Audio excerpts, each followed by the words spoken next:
धन्यवाद देते हैं, प्रभु के नाम की बड़ाई हो। हम बाइबल से पढ़ेंगे उत्पत्ति का 4 अध्याय, जो कि 2 भाइयों की कहानी है। जब आदम अपनी पत्नी हवा के पास गया तब उसने गर्भवती होकर कैन को जन्म दिया और कहा, मैंने यहोवा की सहायता से एक पुरुष पाया है। औरत बोलती है कि मैंने परमेश्वर के द्वारा एक पुरुष पाया है, जो कि कैन है। फिर उसने उसके भाई हाबिल को भी जन्म दिया। फिर दूसरे भाई का जन्म हुआ जिसका नाम हाबिल है। हाबिल भेड़ बकरियों का चरवाहा बन गया। जो उसका छोटा भाई कैन का था, हाबिल वो भेड़ बकरियों का चरवाहा बन गया। परंतु कैन भूमि पर खेती करने वाला किसान बना।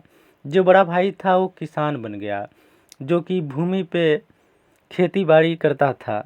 कुछ दिनों के पश्चात कैन यहोवा के पास भूमि की उपज में से कुछ भेंट ले आया। कौन लेकर आया? जो बड़ा भाई कैन था, उसने भूमि का कुछ उपज यहोवा परमेश्वर के पास भेंट चढ़ाने के लिए ले आया। और हाबिल भी अपनी भेड़ बकरियों के कई एक पहिलौठे बच्चे भेंट चढ़ाने ले आया। पहले जो पहिलौठा होता था बच्चा, उसे प्रभु को चढ़ाया जाता था। उनकी चर्बी भेंट चढ़ाई और चर्बी भी चढ़ाई जाती थी। तब यहोवा ने हाबिल और उसकी भेंट को तो ग्रहण किया।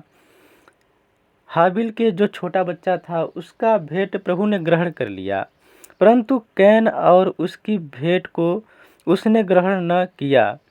कैन को कैन का जो अनाज था उसको प्रभु ने ग्रहण नहीं किया। तब कैन अति क्रोधित हुआ, वो बहुत ही क्रोधित हो गया। कौन क्रोधित हुआ? जो बड़ा भाई कैन था, जो कि भूमि पर खेती करता था। और उसके मुंह पर उदासी छा गई और उसके चेहरे पर उदासी छा गई। तब यहोवा ने कैन से कहा, तब प्रभु ने उदासी देखते हुए कैन से कहा, तू क्यों क्रोधित हुआ? प्रभु ने कहा, तू क्यों क्रोधित हुआ और तेरे मुंह पर उदासी क्यों छा गई? यदि तू भला करे तो क्या तेरी भेंट ग्रहण न की जाएगी? प्रभु कहते हैं कि यदि तू भला करे तो क्या तेरी भेंट ग्रहण न की जाएगी? क्योंकि जो कैन पहला उपज उससे प्रभु को देना था, उसने शायद नहीं दिया होगा, इसलिए प्रभु ने उसका भेंट ग्रहण नहीं किया। आगे हम देखेंगे, और यदि तू भला न करे तो पाप द्वार पर छिपा रहता है। प्रभु कहते हैं अगर तू भला ना करे तो पाप द्वार पर छिपा रहता है और उसकी लालसा तेरी ओर होगी और तुझे उस पर प्रभुता करनी है। प्रभु कहते हैं कि अगर तू भला करेगा तो तेरा बुरा नहीं हो सकता। अगर तू लालसा रखेगा तो तुझे उस पे ही प्रभुता करना पड़ेगा। तब कैन ने अपने भाई हाबिल से कुछ कहा, और जब वे मैदान में थे तब कैन ने अपने भाई हाबिल पर चढ़कर उसे घात किया। जो बड़ा भाई कैन था, अपने छोटे भाई पर घात कर दिया। क्यों घात किया? क्योंकि प्रभु ने उसका भेंट ग्रहण किया था, इसलिए वो क्रोधित हो गया था कि मेरा भेंट प्रभु ने ग्रहण नहीं किया, इसके कारण। तब यहोवा ने कैन से पूछा, तेरा भाई हाबिल कहाँ है? प्रभु ने कैन से पूछा कि तेरा भाई हाबिल कहाँ है? उसने कहा, मालूम नहीं, क्या मैं उसका रखवाला हूँ? कैन कहता है कि क्या मैं अपने भाई का रखवाला हूँ जो मैं उससे बताऊँगा, या मुझे मालूम है? उसने कहा, तूने क्या किया है? प्रभु ने कहा कि तूने अपने भाई हाबिल के साथ क्या किया है? तेरे भाई का लहू भूमि से मेरी ओर चिल्लाकर मेरी दुहाई दे रहा है। प्रभु जानते थे, वो कह रहे हैं कि तेरे भाई का लहू भूमि पर से मेरी दुहाई दे रहा है। इसलिए अब भूमि जिसने तेरे भाई का लहू तेरे हाथ से पीने के लिए अपना मुंह खोला है। प्रभु ने जो है धरती से कहा, कैन से, कि तूने जो लहू बहाया है और जो धरती ये उसका लहू पीने के लिए अपना मुंह खोला है, उसकी ओर से तू शापित है।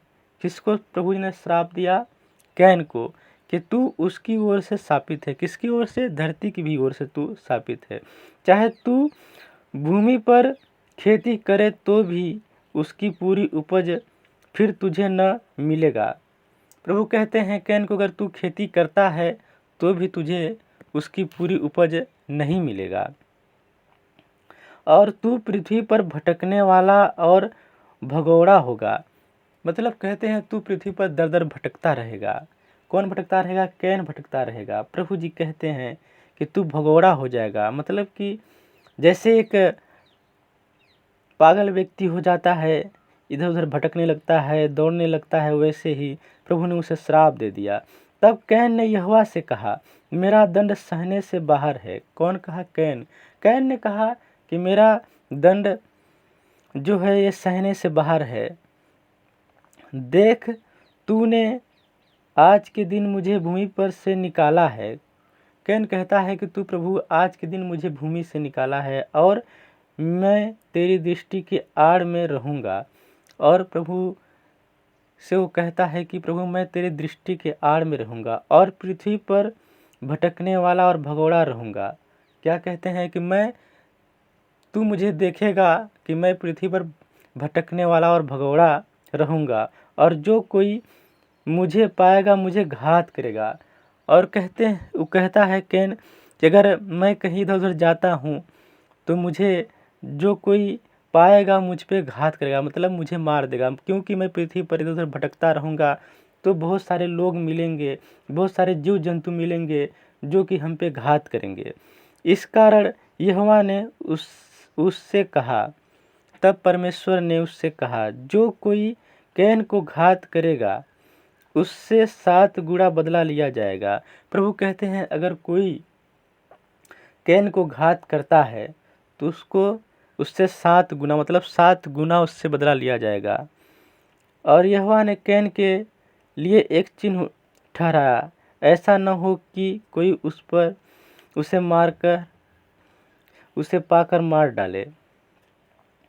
तब यहोवा ने एक चिन्ह ठहरा दिया कि अगर कोई भी उसे घात करता है तो उससे 7 बार बदला लिया जाएगा। प्रभु ने ऐसे ही करके उसे छोड़ दिया। लेकिन अगर कैन अपने भाई हाबिल को नहीं मारता तो क्या उसे ऐसा सहना पड़ता? इसलिए प्रभु के वचन को स्मरण करना चाहिए और लालच में नहीं होना चाहिए। यीशु की नाम की बड़ाई हो। इस वचन के द्वारा आपको आशीष मिले। धन्यवाद करते हैं। इस छोटी सी वचन के लिए प्रभु यीशु के नाम से मांगते हैं, आमीन।